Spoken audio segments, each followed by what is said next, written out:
Hello users, last class में हम पढ़ चुके हैं ऑलमोस्ट सारे ऑर्गेनल्स जितने एक सेल के अंदर होते हैं, मतलब हमारे घर के सारे रूम्स के बारे में पढ़ चुके हैं। ठीक है, अभी सोच लो एक आपके घर में एक ऐसा रूम है जिसको आप कभी नहीं खोलते, ठीक है, जिसका दरवाजा आप कभी नहीं खोलते सिवाय उस टाइम के जब आपको शिफ्टिंग करना होता है घर का।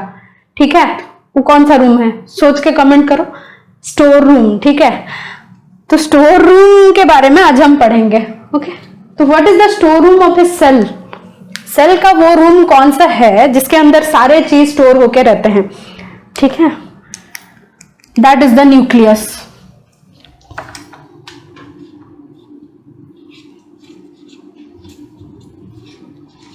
Nucleus of a cell. Okay, तो इसको न्यूक्लियस क्यों बोला जाता है? Because it acts as the brain of the cell. ठीक है, as the brain of the cell. Cell के अंदर, एक सेल के अंदर जितना फंक्शन हो रहा है, जो भी मेटाबॉलिज्म चल रहा है, जितने सारे रिएक्शंस चल रहे हैं, कहीं पे ऑर्गेनल्स ट्रैवल कर रहे हैं, वो किसके वजह से? सब न्यूक्लियस कंट्रोल करता है। ठीक है, that is why it is also called as the brain of the cell. ठीक है, तो न्यूक्लियस का स्ट्रक्चर थोड़ा सा देखते हैं। चलो,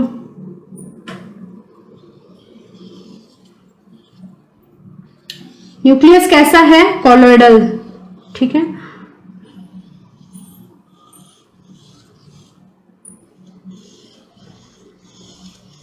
पहले तो मुझे बताओ ये जो न्यूक्लियर मेम्ब्रेन है ये कहां से बना है, कैसे बना है? वही, ठीक है, सेल मेम्ब्रेन बायोजेनेसिस वाली थियरी, सबसे पहले लिपिड बाइलेयर से ही बना है। ठीक है, पर ये लिपिड बाइलेयर डबल फोल्डेड हो गया है। कैसे फोल्ड हुआ है? To know better just go and watch video 2। ठीक है, लेक्चर 2। इसके अंदर क्या है? सिर्फ जेनेटिक मटेरियल। ऐसे जेनेटिक मटेरियल, जैसे हमने सेल के अंदर देखा था साइटोप्लाज्म है जो कि इसका मैट्रिक्स है। ठीक है, वैसे ही हमारे न्यूक्लियस के अंदर भी एक न्यूक्लियोप्लाज्म है। ठीक है, न्यूक्लियस के अंदर भी एक न्यूक्लियोप्लाज्म है। और वो न्यूक्लियोप्लाज्म में क्या क्या चीजें हैं?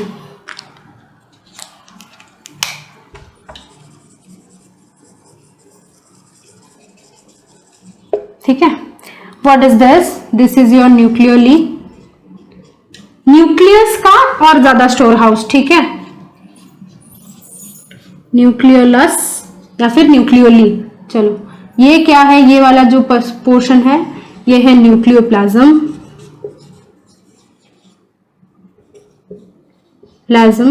ओके, ये जो ऐसे मोड़ के रखा हुआ है, what is this? This is genetic material.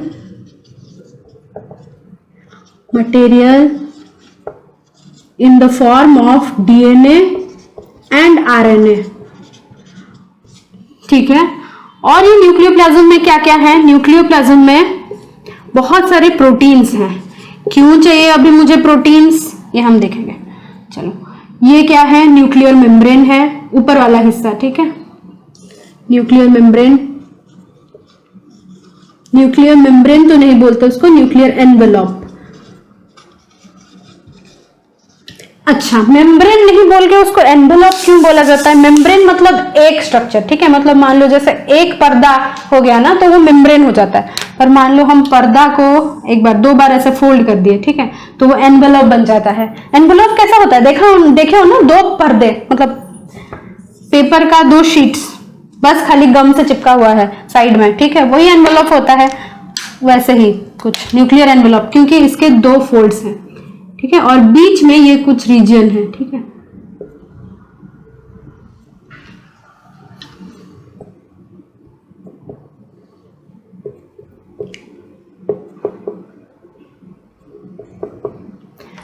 चलो, the nuclear membrane actually after, मान लो एक सेल डिवीजन खत्म हो गया है। ठीक है, सेल डिवीजन खत्म होने के बाद जो न्यूक्लियर मेम्ब्रेन बनता है वो किससे बनता है? एंडोप्लाज्मिक रेटिकुलम, ER से बनता है। चलो पढ़ते हैं न्यूक्लियर मेम्ब्रेन के बारे में सबसे पहले। अच्छा, उससे पहले एक बार देख लो कि न्यूक्लियस जो है, ठीक है, उसको सबसे पहले किसने देखा था? किन्होंने देखा था? 1831 in 1831 a scientist known as Robert Brown, ठीक है, वही वाली स्टोरी। रॉबर्ट ब्राउन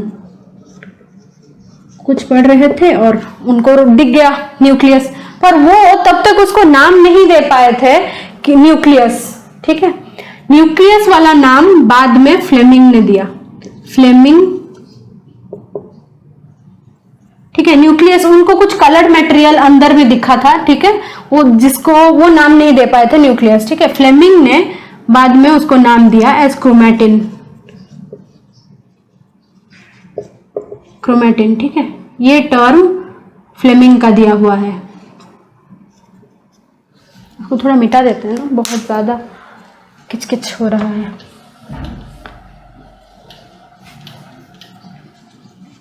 क्रोमैटिन वाला फ्लेमिंग ने दिया, ठीक है। तो अभी हम देखते हैं न्यूक्लियर मेम्ब्रेन या फिर न्यूक्लियर एनवेलप।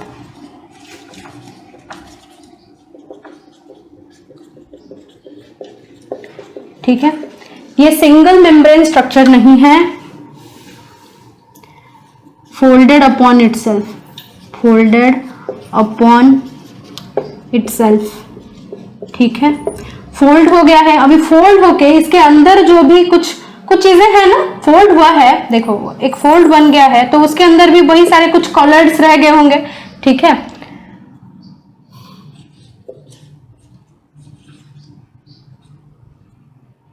इसको हम लोग पेरीप्लाज्मिक मटेरियल बोलते हैं basically, that is called periplasmic material, ठीक है। Material in the nuclear membrane, in the fold of nuclear membrane, ठीक है, फोल्ड ऑफ न्यूक्लियर एनवेलप, ठीक है। ये जो फोल्ड बना है उसका थिकनेस कितना है, एक इनर फोल्ड है एक आउटर फोल्ड है, उसका थिकनेस कितना है, almost 10 to 50 nm, okay, 10 to 50 nm का उसका थिकनेस है। ये हो गई बात न्यूक्लियर एनवेलप के बारे में, ठीक है।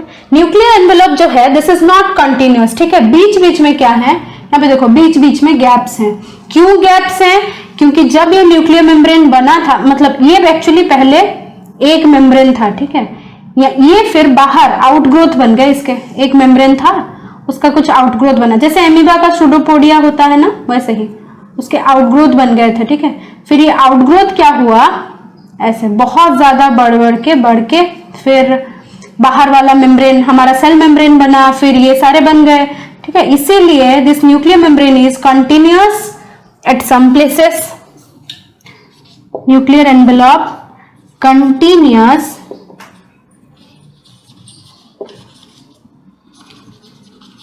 some places with the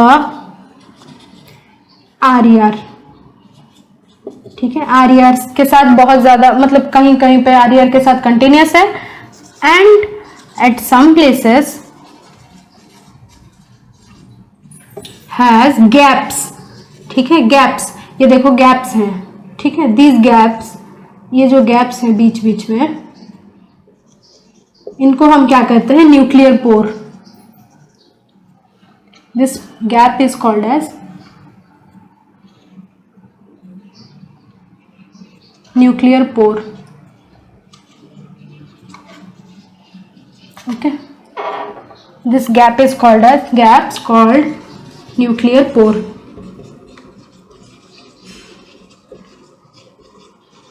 okay.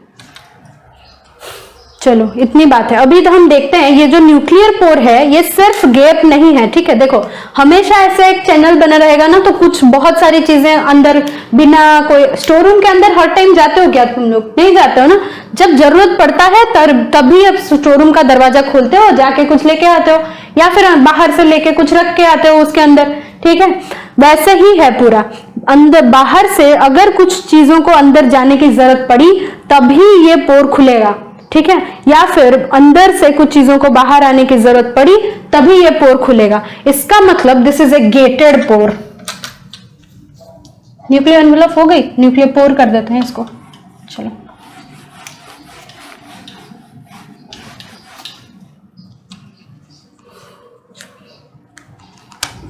न्यूक्लियोपोर, okay. Nucleopore, it is a complex, it is a gated pore made up of protein complexes, ठीक है, made up of, दरवाजे का काम करने के लिए कोई होना चाहिए ना, प्रोटीन कॉम्प्लेक्स, ठीक है। बेसिकली इसके थ्रू कौन से चीजों का ट्रांसफर होता है, helps in transfer of RNA. अच्छा, अंदर से आरएनए बाहर आना बहुत जरूरी है, ठीक है। आरएनए यहाँ पे बन तो गए होंगे, न्यूक्लियस है ना, न्यूक्लियस के अंदर ट्रांसक्रिप्शन ट्रांसलेशन, मान लो ये डीएनए है उसके अंदर, ठीक है। क्रोमैटिन मटेरियल जो भी है वो क्रोमैटिन मटेरियल अपना कॉपीज बनाता है, ठीक है, अपने छोटे छोटे वो सब यूनिट्स, क्या बोले, छोटे छोटे, मान लो जैसे आप रस्सी देखे हो ना, रस्सी से क्या होता है, कभी कभार निकल आता है ना उसके फाइबर्स, ठीक है, वैसे ही मान लो कि आरएनए छोटे छोटे बनते हैं, ठीक है, अभी के लिए वही मान के चलो। Helps in transfer of RNA, ये आरएनए बाहर आते हैं और फिर प्रोटीन सिंथेसिस में हेल्प करते हैं, ठीक है। Transfer of RNA and ribosomes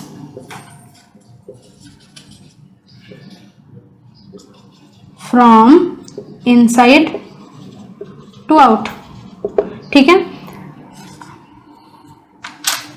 proteins बाहर से अंदर जाते हैं, कुछ proteins, some proteins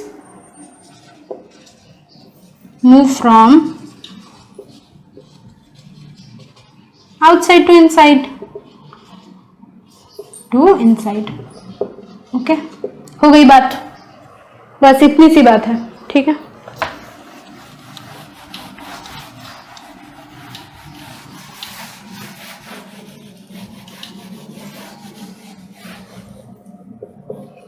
periplasmic space, this is periplasmic space with the periplasmic material, ठीक है।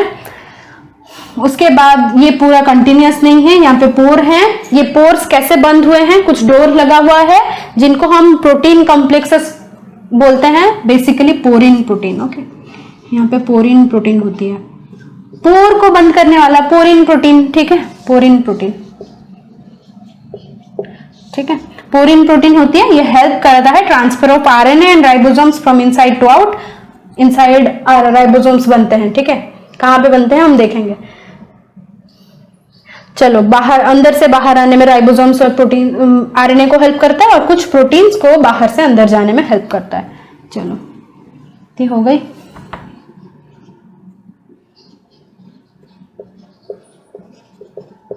प्लाज्मिक स्पेस, ठीक है।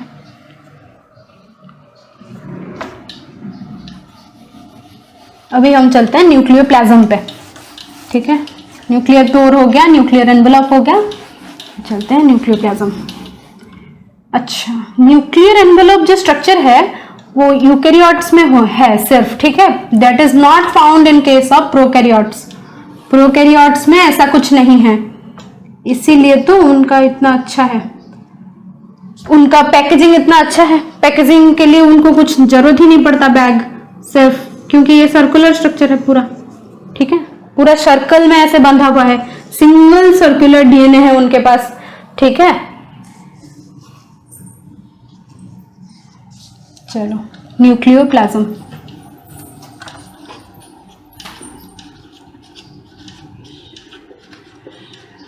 Nucleoplasm, okay. दिस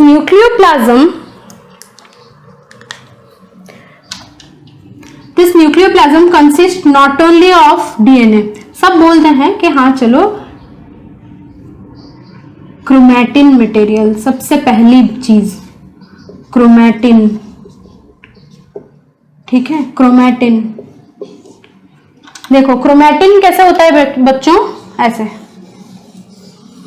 क्रोमा मतलब तो पता चल रहा है आप लोगों को, कलर कंटेनिंग, कलर टेकिंग, ठीक है, कलरफुल, ऐसे। एक रस्सी को आप ऐसे ऐसे ऐसे ऐसे कुछ भी करके रख दो ना, दैट इज कॉल्ड क्रोमैटिन, उसका कुछ पर्टिकुलर शेप नहीं होगा, ठीक है। डीकंडेंस्ड क्रोमोसोम्स, ठीक है, दैट इज कॉल्ड क्रोमैटिन। देखो मतलब जैसे शोरूम में जब चीजें पड़ी हुई होती है वो ऑर्गेनाइज्ड उतना ज्यादा नहीं होता है, ठीक है, कहीं भी फेंका हुआ होता है, पर जब आपको शिफ्टिंग करना होता है घर ना, तब आप क्या करते हो, वो सारी चीजों को स्टैक करते हो और भर देते हो एक एक पेटी में, ठीक है, एक एक कार्टून में भरते हो, फिर उसको शिफ्टिंग में लेते हो। वैसे ही ये क्रोमैटिन पूरा जो जेनेटिक मटेरियल है वो ऐसे ही पड़ा होता है उसके अंदर, ठीक है। जब सेपरेटिंग या फिर सेल डिवीजन की जब टाइम आती है, जब बारी आती है सेल डिवीजन की, तभी वो क्रोमोसोम्स में पैक्ड होते हैं, ठीक है। को छोड़ दो अभी के लिए, देख लेंगे हम उसे। क्रोमैटिन है, ठीक है। ये क्रोमैटिन की बात कर लेते हैं पहले। Colourful bodies, colourful bodies, okay. अच्छा, बेसिकली ये बॉडी कलरफुल तो है, कौन से कलर के दिखते हैं और कौन से स्टेन लेते हैं। कलरफुल दिख रहे हैं मतलब क्या, पहले से तो कलरफुल नहीं होंगे ना, हम कोई स्टेन डाले हैं, उस स्टेन को ये लोग एब्जॉर्ब कर लिए हैं या फिर रख लिए हैं खुद पर, ठीक है। इसीलिए इनको हम बोलते हैं कलरफुल बॉडीज, क्योंकि वो रिटेन कर लेते हैं। कौन से स्टेन से स्टेन किया जाता है, स्टेन्ड विथ जिस्मा स्टेन। अच्छा, ये उतना जरूरत नहीं है, जिस्मा से स्टेन, ठीक है। पूरा न्यूक्लियस को भी स्टेन किया जाता है बच्चों, उसको बेसिक स्टेन, ठीक है, जिस्मा स्टेन। ये पर्टिकुलरली एक स्टेन है, इसी स्टेन को यूज करके स्टेन किया जाता है क्रोमैटिन को, ठीक है। जो पार्ट ऑफ द क्रोमैटिन ये स्टेन को ले लेता है, ठीक है, आसानी से जो ले ले वो होता है यूक्रोमैटिन। सुना होगा ये बहुत बार, क्रोमैटिन, यू मतलब सच्ची में क्रोमैटिन, ठीक है।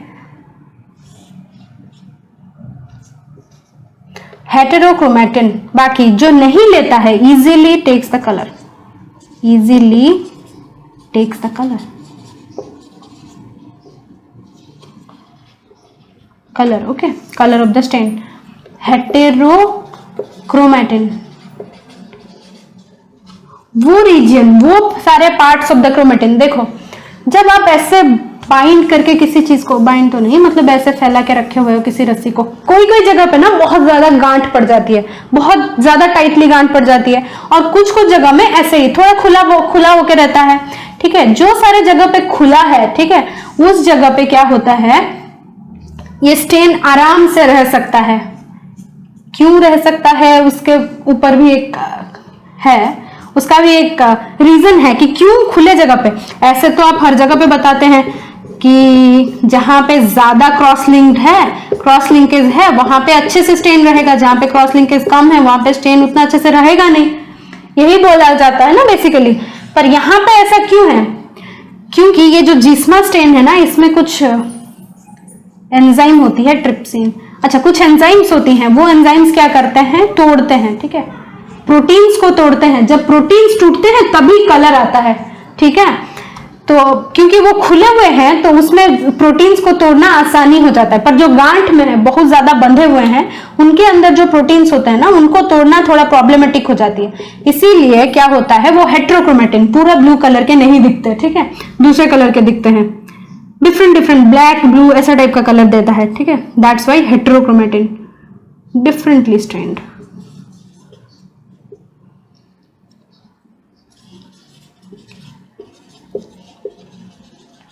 Coloured, okay. हेटेरोक्रोमैटिन मतलब क्या, टाइटली बाइंडेड, टाइटली बाउंड, या फिर बोल सकते हो कि ज्यादा कॉन्डेंस्ड है, मोर कॉन्डेंस्ड,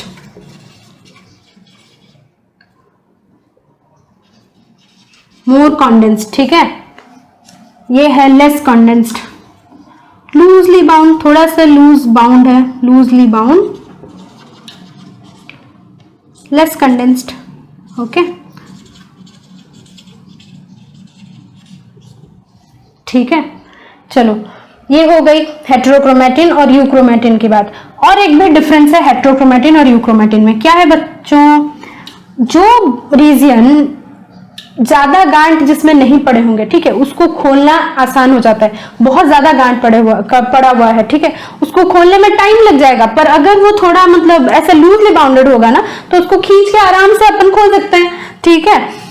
तो ये एक्टिव ट्रांसक्रिप्शनली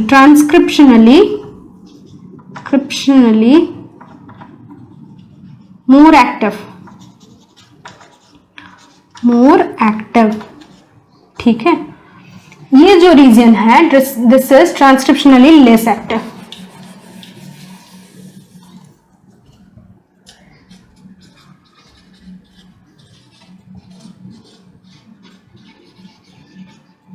लेस एक्टिव, ठीक है, क्योंकि इसको खोलने में टाइम लग जाएगा ना। तुम सोचो ना, जब आप पैक कर रहे होते हो और बहुत दिनों से कोई चीज पैक होके रह गया है, ठीक है, आपके स्टोर रूम में, तो उसको निकालो, पहले देखो, छांटो, फिर जाके उसको और एक कार्टून में डालो, उसमें टाइम ज्यादा लगता है। और कुछ भी मान लो ऐसे बिखरा हुआ है, तो क्या करो, उन लोगों को सिंपली उठाओ, देखो क्या है, हाँ चलो बक्से में डाल दो, ठीक है। तो उसे वैसे ही ट्रांसक्रिप्शनली ज्यादा एक्टिव है ये वाला euchromatin, heterochromatin transcriptionally less active, ठीक है। हो गई क्रोमेटिन की बात। क्रोमेटिन होता है कंडेंस्ड जेनेटिक मटेरियल, ठीक है। कहां लिखे इसको, ये ऊपर वाले मिटा दे सब।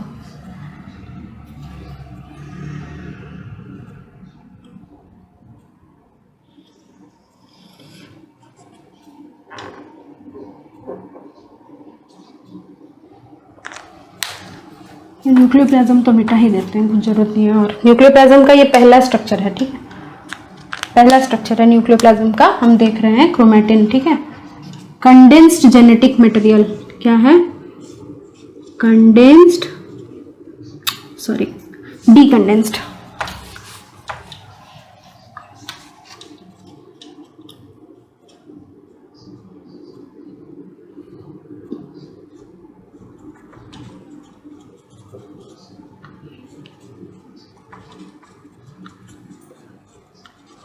Material, okay, genetic material found in interphase. अच्छा, आपके एनसीईआरटी बुक में लिखा हुआ है, एनसीईआरटी ने बोला है कि it is found in interphase nucleus.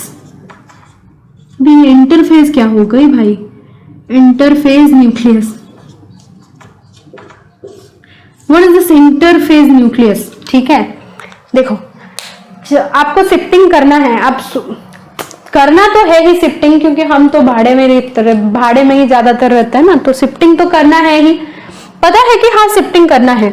पर देखो, शिफ्टिंग करने से पहले क्या होता है, एक स्टेज तो ऐसा आता है ना कि आप एक बार नए घर में आ चुके हो, मान लो आप एक नए घर में ऑलरेडी अभी आए हो, ठीक है, कुछ दिन के बाद शिफ्टिंग करना ही है, पता है, ठीक है, पर फिर भी आप घर में थोड़ा भरते हो, थोड़ा अपना ग्रोथ करवाते हो, ठीक है, थोड़ा उस घर को थोड़ा सजाते हो, अपने रहने लायक करते हो, ठीक है। उस टाइम पे क्या होता है, आपके स्टोर रूम में जो भी गंदी चीज होती है, आप क्या करते हो, स्टोर रूम में लेके फेंक देते हो, ठीक है, कुछ नहीं देख के फेंक देते हो, ठीक है। वही स्टेज, एक घर से दूसरे घर तक जाने वाला स्टेज, ठीक है, एक घर से दूसरे घर तक जाने वाला स्टेज, जहां पे आप अपने घर को बहुत ज्यादा सजाते हो, बहुत ज्यादा सजाते हो, ठीक है, वही वाला स्टेज होता है इंटरफेस। मतलब क्या, एक डिवीजन हो चुकी है, डिवीजन कंप्लीट, ठीक है, next division not started it, हुआ नहीं है, पर सेल क्या कर रहा है, बड़ा हो रहा है, ग्रो कर रहा है, ताकि वो दूसरे घर में जा सके। मतलब क्या, टूट सके, खुद सेल तो दूसरे घर में नहीं जाता, वो टूटेगा, ठीक है, डिवीजन, सेल का डिवीजन होगा। हम ऐसे शिफ्टिंग की बात करें, क्योंकि बेसिकली हम इसके साथ क्रोमेटिन के साथ डील कर रहे हैं, ठीक है, समझने में आसान हो इसलिए, ठीक है। शिफ्टिंग करवाना हो तो ही पैकेजिंग चाहिए, ठीक है, वरना तो ऐसे ही पड़ा रहता है, ठीक है। वही स्टेज होता है इंटरफेज स्टेज, ठीक है, इंटरफेज स्टेज, ओके, ये वाला स्टेज, ये एक टाइम जब डिवीजन हो रहा है तब वो हो गई माइटोटिक फेज, माइटोटिक फेज, ठीक है। जब डिवीजन होता है, डिवीजन वाला फेज, जिस टाइम पे आप मतलब गाड़ी लाते हो, उस पे चीजों को डालते हो, पैकेजिंग वगैरह करते हो, फिर दूसरे घर में जाते हो, वो वाला टोटल फेज माइटोटिक, ठीक है। पर जिस फेज में आप एक घर में आ गए हो, पता है दूसरे घर में जाना है, फिर भी आपके घर को आप थोड़ा रहने लायक करते हो, उसको साफ सुथरा करते हो, ठीक है, अपना ग्रोथ इस घर में थोड़ा बहुत पूरा करते हो, वही होता है इंटरफेज स्टेज, ठीक है। तो दो माइटोटिक फेज के बीच में आता है आपका एक इंटरफेज स्टेज, ठीक है। समझ में आई बात? चलो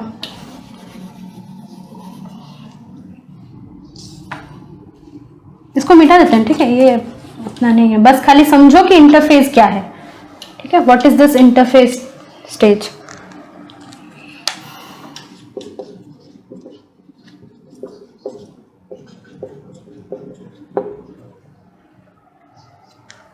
हो गई।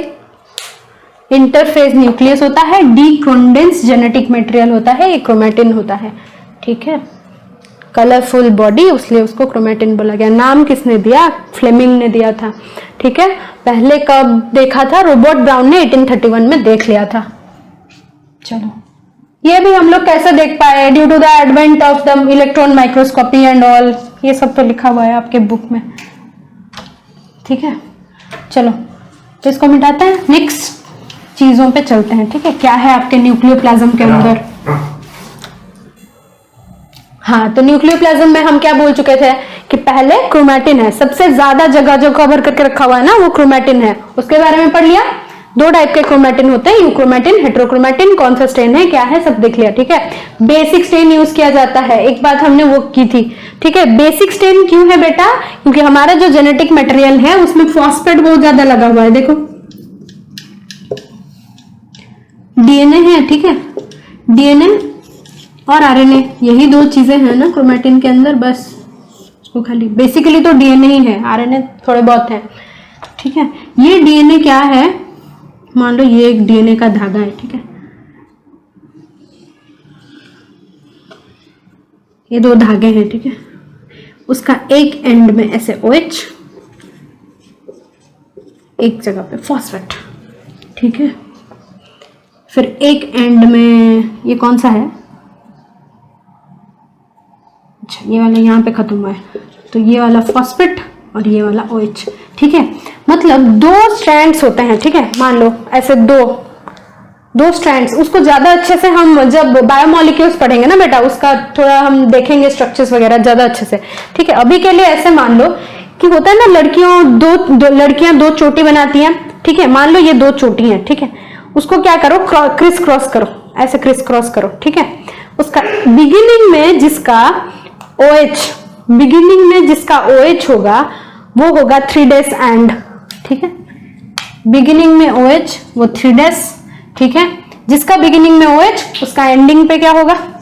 जिसके बिगिनिंग में OH है, मान लो ये वाला हम फॉस्फेट दिखा रहे हैं, ये नीचे वाला OH, ठीक है। बिगिनिंग पे फॉस्फेट है तो एंड में OH, बिगिनिंग पे फॉस्फेट है तो एंड में OH, और दोनों ऐसे उल्टा रहेंगे, ठीक है, एंटी पैरेलल, समझ रहे हो ना? ये पैरेलल थोड़ी है, एंटी पैरेलल है, एक उल्टा है। इस पे यहाँ पे फॉस्फेट, इसका यहाँ पे फॉस्फेट, कैप को फॉस्फेट मान लो, ठीक है। यहाँ पे फॉस्फेट, यहाँ पे फॉस्फेट, यहाँ पे OH, यहाँ पे OH, ठीक है। इसको ऐसे क्रिस क्रॉस कर दो बस, ठीक है। लंबा होगा तो और ज्यादा क्रिस क्रॉस होके चलेगा। अभी हम एक ही जगह पे दिखा रहे हैं आपको, ठीक है। ये वाला फॉस्फेट, ये वाला OH, ये वाला OH, ये वाला फॉस्फेट, ये OH वाला 3', फॉस्फेट वाला 5', ठीक है,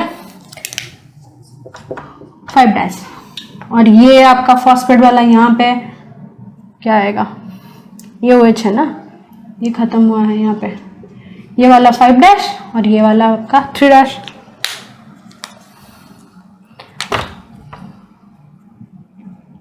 पता नहीं सही गया है कि नहीं, चलो ठीक है, बस वो क्रिस क्रॉस होके जाना है, बस उतनी सी बात है बस, ठीक है। तो देखो फॉस्फेट क्योंकि होता है, ये फॉस्फेट क्या है? एसिडिक है। फॉस्फेट कहाँ से आया होगा? H3PO4 होगा, वहीं से तो आया होगा, ठीक है। फॉस्फरिक एसिड होगा 3PO4, वही टूट के फिर PO4 3- आया होगा, ठीक है। इतने सारे आयनायंस हैं, इसी वजह से ये एसिडिक बिहेव करता है, ठीक है। ये एसिडिक है तो उसको इसके साथ रिएक्ट करने के लिए केमिकल काइनेटिक्स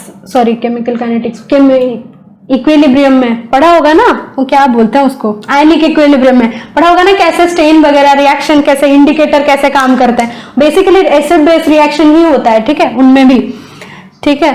तो ये चीज वही है, ठीक है। ये एसिड है तो ये किसी बेस के साथ ज्यादा अच्छे से रिएक्ट करेगा, फॉस्फेट, इसीलिए बेसिक स्टेन यूज किया जाता है। बस इतनी सी बात है और कुछ नहीं है।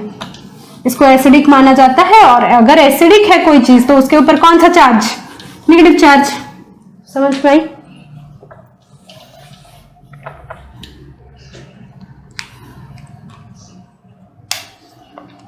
चलो न्यूक्लियोप्लाज्म का दूसरा चीज, पहला चीज हो गया क्रोमैटिन, ठीक है। दूसरा चीज पे चलते हैं, वो दूसरा चीज है हमारा प्रोटीन्स। प्रोटीन्स, ये प्रोटीन्स अगेन 2 टाइप्स ऑफ हो सकते हैं। पहले हिस्टोन प्रोटीन्स,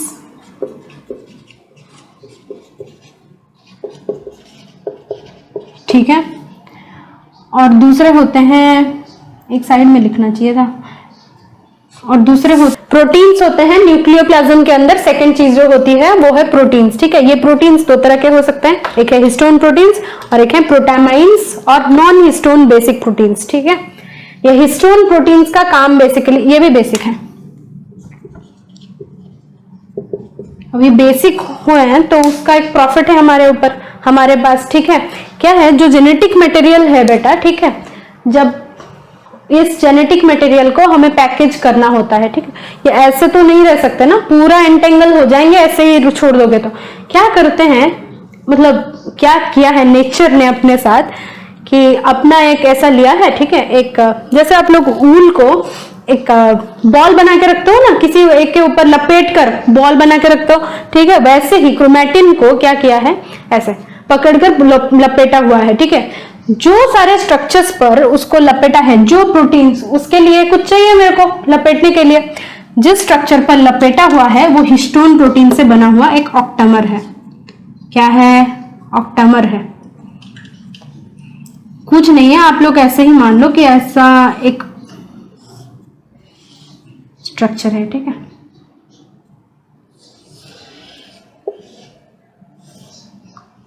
ठीक है, ऐसे 2 हैं, ये कितना है, 1 2 3 4, ठीक है।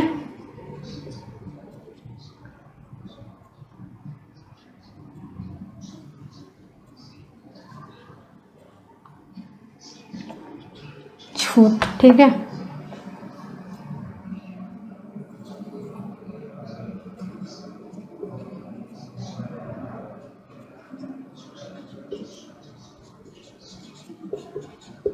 ये क्या है, मान लो ये 4 प्रोटीन्स हैं, ठीक है, कुछ नहीं है। ये 12th में फिर से आप लोग जब 12th में नहीं, मतलब जब हम लोग पैकेजिंग ऑफ डीएनए पढ़ेंगे ना, तब फिर से पढ़ेंगे, ठीक है। अभी के लिए बस इतना ही सोच लो कि ऐसे बॉल्स बने हुए हैं, ठीक है, ऐसे बॉल्स बने हुए हैं जिसके ऊपर लपेटना है, बस हमें क्रोमैटिन को लपेटना है, ठीक है। ये किससे बने हुए हैं, हिस्टोन प्रोटीन्स को, H रेफर्स टू हिस्टोन, ठीक है। उसके टाइप्स ऑफ प्रोटीन है ये, H2A H2B H3H4, ठीक है, H2A H2B H3H4, मतलब ये उल्टा उल्टा ऐसे रखे हुए हैं। फिर क्या किया है, एक एप्पल पाई उठाया, अच्छा केक बनाते टाइम देखा है ना, एक केक रखा हुआ है, एक केक का मतलब वो ब्रेड जो भी होता है बेस रख दिया, फिर उसके ऊपर क्रीम, ऐसे ही, ठीक है। एक है उसके ऊपर लाके दूसरे को ऐसे बिठा दिया है, ठीक है, कॉइन्स जैसा बिठा दिया है, ठीक है। तो ये बन जाते हैं ऑक्टामर, क्योंकि इसमें 4 टोटल बन गए 8 ऑक्टामर, ठीक है, हिस्टोन ऑक्टामर। फिर ये ऑक्टामर के ऊपर ये क्या करते हैं, ये कुछ ऐसे सिलिंड्रिकल चीज बन गई, ठीक है। ये थोड़ा सा मोटा है, ये भी थोड़ा सा मोटा है, तो सिलिंड्रिकल बन गई। अभी बनने के बाद क्या हुआ, इसके ऊपर ऐसे डीएनए को लपेट लिया, ठीक है, डीएनए को लपेट लिया। लपेटने के बाद फिर क्या करते हैं, यहाँ पे कुछ देना पड़ेगा ना, वरना तो ये खुल जाएगी। यहाँ पे कुछ गम जैसा चिपकाना पड़ेगा, ठीक है। तो ऐसे चिपकाने के लिए क्या किया जाता है, H1 हिस्टोन को यूज किया जाता है, ठीक है। These are only histone protein. Basic क्यों है, क्योंकि डीएनए एसिडिक है, ये बेसिक रहेगा तो आराम से लपेट के रहेगा, ठीक है। और क्या है, ये प्रोटीन प्रोटामाइंस और ज्यादा जब हम उसको लपेटते हैं, ठीक है। ऐसे क्या होता है, ऐसे बहुत सारे सिलेंडर, मान लो ऐसे सिलेंडर्स हो गए, उसके ऊपर लपेट लिया, फिर चले। फिर एक ऐसा सिलेंडर है, उसके ऊपर लपेटा हुआ है, फिर चला, ठीक ठीक है। बेसिकली हमें दिखते वक्त ना ये सिलेंडर्स जैसे बिल्कुल नहीं दिखते, बीड्स जैसे दिखते हैं। बीड्स किसने देखा है?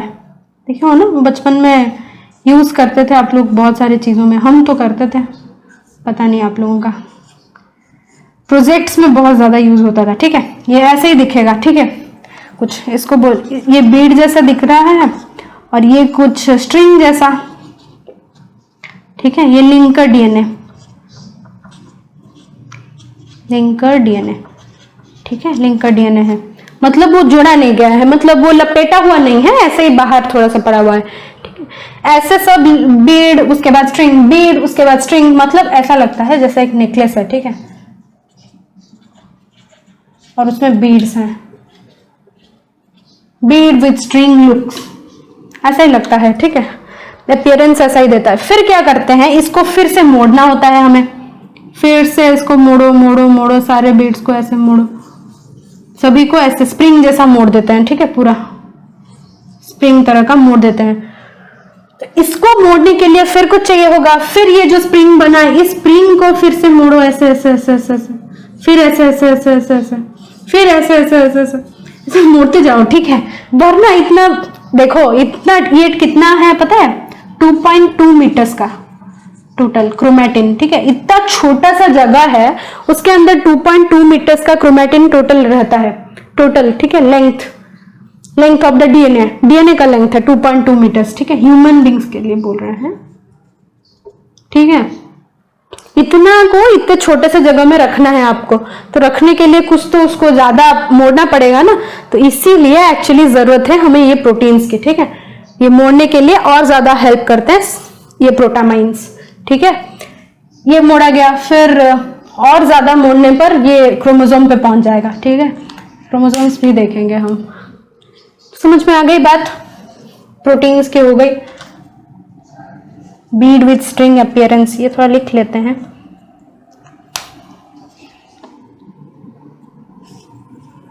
Help in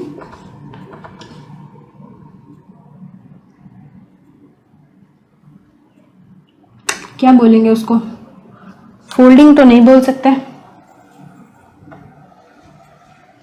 packaging. ठीक है,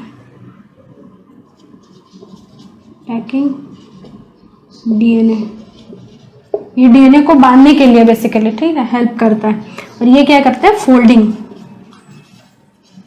फोल्डिंग ऑफ डीएनए। ठीक है, ये जो बन गया ना chromatin, Beed with string appearance, Beed with string appearance. Okay, ये बीड विथ स्ट्रिंग अपीयरेंस देता है। ये आपके सवाल में आ जाते हैं बेटा कभी कभार। ठीक है, फोल्डिंग ऑफ डीएनए में, ये बीड विथ स्ट्रिंग अपीयरेंस में। ठीक है, चलो ये बात हो गई, ये बात समझ में आई फोल्डिंग होके क्यों रहता है, क्यों जरूरत है फोल्डिंग होना। चलो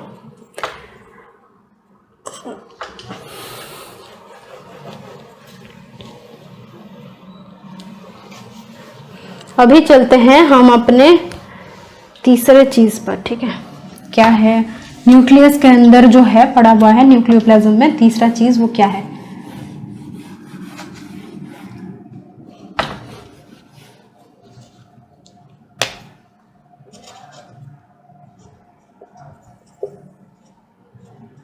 न्यूक्लियोप्लाज्म की तो धज्जियां उड़ गई है, चलो छोड़ो। हाँ, नेक्स्ट चीज जो है न्यूक्लियोप्लाज्म में वो है न्यूक्लियोलस। ठीक है, न्यूक्लियोप्लाज्म का न्यूक्लियोलस पे चलते हैं।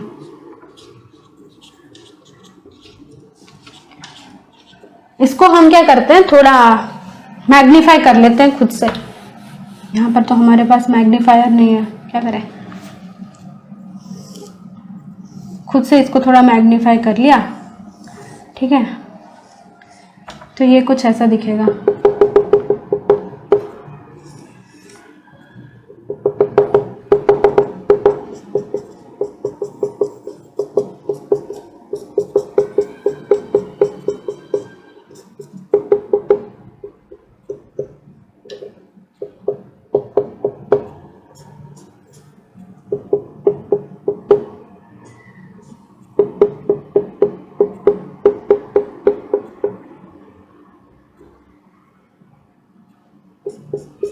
यहाँ पे तो पूरा भरे पड़े हैं ऐसे फाइबर्स, ठीक है।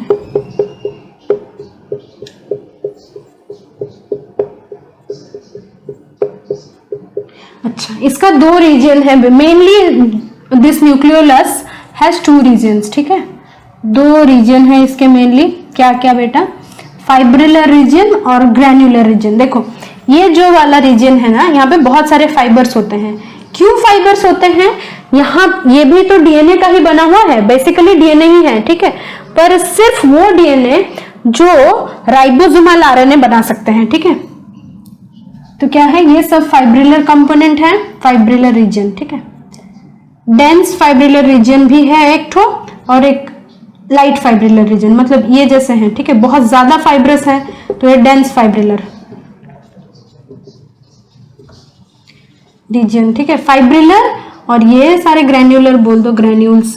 ग्रैन्यूल्स किससे बने होंगे, proteins and ribosomes only, proteins, ठीक है, ग्रैन्यूल्स। और ये है लाइट फाइब्रिलर, छोड़ो dense fibrillar, fibrillar region, fibrillar region. और एक होगा हमारा ग्रैन्युलर रीजन, ओके। तो ये फाइब्रिलर रीजन में बेसिकली क्या होगा, फाइब्रिलर रीजन के अंदर, हाँ चलो, तो फाइब्रिलर रीजन क्या है बच्चों, फाइब्रिलर रीजन वो रीजन है जहां पे आरएनए भर भर के रहता है, ठीक है। आरएनए बनता रहता है हमेशा। कौन सा वाला आरएनए, आरआरएनए, ठीक है। बहुत ज्यादा आरआरएनए है, अगर आरआरएनए है तो डीएनए भी होगा, ठीक है। राइबोसोम को के लिए जो कोड करता है वही वाली डीएनए होगी, ठीक है। आरआरएनए है तो राइबोसोम के लिए कोड करने वाली डीएनए भी होगी, ठीक है। डीएनए और आरएनए जहां पे होता है। चलो, और ये ग्रैन्युलर रीजन क्या है, जहां पे प्रोटीन्स भरे हुए हैं, ठीक है। फिर ये प्रोटीन्स आ गए यहां से, ये आरआरएनए आ गए यहां से, दोनों मिल गए और क्या बन गए, राइबोसोम्स, ठीक है। फिर वे प्रोटीन कहाँ निकलते हैं, कहाँ से निकलते हैं, यहाँ से निकल के आएंगे प्रोटीन्स, मतलब ये राइबोसोम्स, ठीक है। ये पोर्स के थ्रू, न्यूक्लियर पोर के थ्रू बाहर निकल के आएंगे राइबोसोम्स, ठीक है। यही थी बात न्यूक्लियोलस की, इतनी बात है बस। उसमें भी बहुत तरह के प्रोटीन्स हैं, उसका भी बहुत सारे डिफरेंस, मतलब बहुत सारा इंपॉर्टेंस है, पर उतना जरूरत नहीं है आपको। हाँ, और एक पॉइंट मार्क कीजिए न्यूक्लियोलस में, ठीक है। This nucleolus is made up of heterochromatin, मतलब बहुत ज्यादा कंडेंस्ड है, made up of heterochromatin, okay. Heterochromatin, पूरा हेटेरोक्रोमेटिन है, पूरा डार्क दिखता है, ब्लैक कलर का दिखता है। मैंने थोड़ा उल्टा कलर दे दिया है ना, इसको ब्लू देना चाहिए था, इसको ब्लैक देना चाहिए था, ठीक है। हेटेरोक्रोमेटिन ऑफ राइबोसोम्स, ठीक है। जैसे ही एक सेल डिवीजन के आसपास आता है, ठीक है, जैसे ही सेल को डिवाइड करने के पास पहुंच जाता है, मतलब शिफ्टिंग, वो घर शिफ्टिंग के कुछ डेट्स पहले, ठीक है, कुछ दिन पहले इनके नंबर्स बहुत घट जाते हैं। क्यों घटते हैं, less in dividing cells, basically मिलेंगे ही नहीं, ठीक है। डिवाइडिंग सेल्स में तो टोटली मिलेंगे ही नहीं, not found in dividing cells, not found in dividing cells, dividing cells, okay. अभी क्यों नहीं मिलेंगे डिवाइडिंग सेल्स में, ये सब क्यों नहीं मिलेंगे, क्योंकि nucleolus helps in secondary constriction formation, ठीक है। इसमें न्यूक्लियोलस में एक रीजन है, न्यूक्लियोलस में कुछ डीएनए है, ठीक है। एनओआर, एनओ सिर्फ बोल दो, एनओसी, एनओआर, कुछ भी बोलो, एनओ, ठीक है। Nucleolar organizing complex, nucleolar organizing complex, ठीक है। ये कुछ प्रोटीन्स और डीएनए मिलके ये न्यूक्लियोलर ऑर्गेनाइजिंग कॉम्प्लेक्स बनाते हैं, ठीक है। This only gives rise to the secondary constriction. कहां पे होता है ये सेकेंडरी कॉन्स्ट्रिक्शन बच्चों, ठीक है। This forms the secondary constriction, और ये सेकेंडरी कंस्ट्रक्शन कहां पे होता है आपका, क्रोमोसोम्स के ऊपर, ठीक है। secondary constriction is found on the chromosomes. This is very important. Found on chromosomes.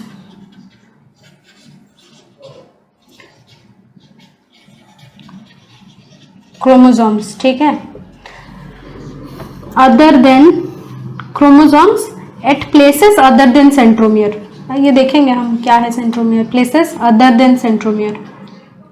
Other than centromere. ठीक है, इसको नोट कर लो, ये बहुत इंपॉर्टेंट चीज है.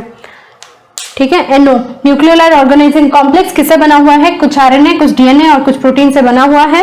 आरएनए नहीं, बेसिकली डीएनए और प्रोटीन से बना हुआ है. This helps in formation of secondary constriction. और सेकेंडरी कॉन्स्ट्रिक्शन होगा तो ही ये सैटेलाइट्स ऑफ द क्रोमोसोम्स बनेंगे. ठीक है, क्या है देखते हैं. थोड़ा सा हो गया, ये वाला मिटा देते हैं. ठीक है. हाँ, तो ये हम जितना पढ़ लिए वो था न्यूक्लियस के बारे में. ओवरऑल न्यूक्लियस का स्ट्रक्चर उसके बारे में था. ठीक है, अभी हम चलते हैं, देखते हैं क्रोमोसोम्स. ठीक है, बहुत इंपॉर्टेंट टॉपिक है. चलो नेक्स्ट वीडियो में हम देखेंगे क्रोमोसोम्स के बारे में. Okay, bye.